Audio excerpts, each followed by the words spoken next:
I'm not feeling very well today.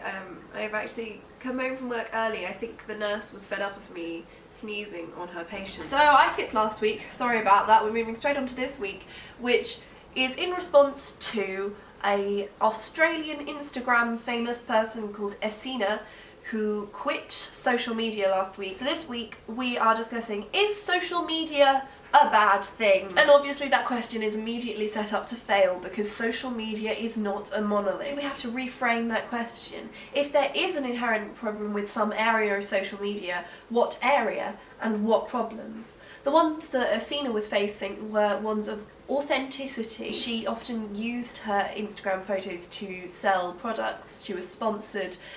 She felt she wasn't open about that, and she also felt like she was essentially lying to her followers, is that what they're called on Instagram, by presenting an image which was much more glamorous than her real self. To which I would point out that this is exactly what advertising is, whether it's on Instagram or on billboards. It's taking 1,000 shots and using the best one.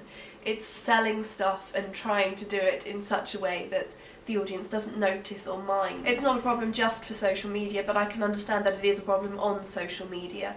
In the UK we've had the Advertising Standards Agency crack down, particularly on YouTube ads. You have to be very, very clear about when something is sponsored. And so long as you've got that clarity, I don't think advertising in itself is a problem, or if it is, then it's a problem with the entirety of capitalism, and we're not equipped to discuss that this week. So let's move on to the question of authenticity and of presenting an image and of lying, essentially. This video is edited.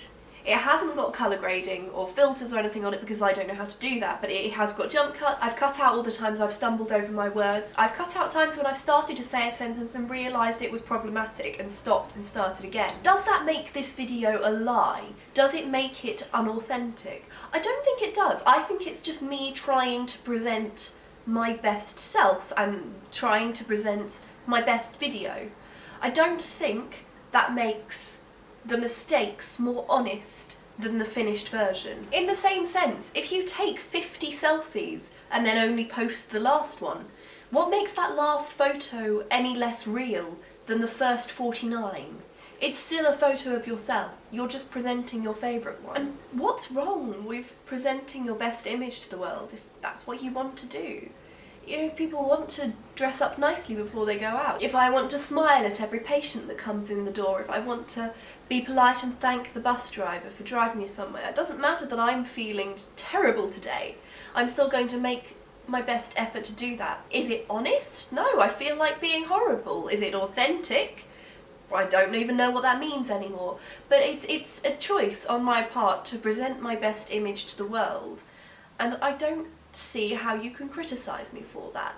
On the same level, I don't see how you can really criticise someone for putting a filter on an Instagram photo. But of course I'm oversimplifying, because the problem here is not that you're deciding to present something to the world, it's that the world is taking it in and is being affected by it. And particularly in the case of self-esteem, the worry is that you'll have a 13-year-old girl who sees these beautiful photos and thinks that they can never look as beautiful as that. But to come back to something I said earlier, I think there's a problem with the whole of advertising, and I think it's something which is much better on social media than it is elsewhere. Because on social media you will occasionally get people like Zoella doing a getting ready in the morning vlog which shows her, you know, completely without makeup and then putting her makeup on, and the effort that goes into that. I think in a way social media is a lot better for young people's self-esteem, because I think quite often, not always, it shows them that I could do that too. And I think it's also worth mentioning that all of these problems seem to come with lots and lots and lots of followers. So for Spice, I think we're alright. Bye bye!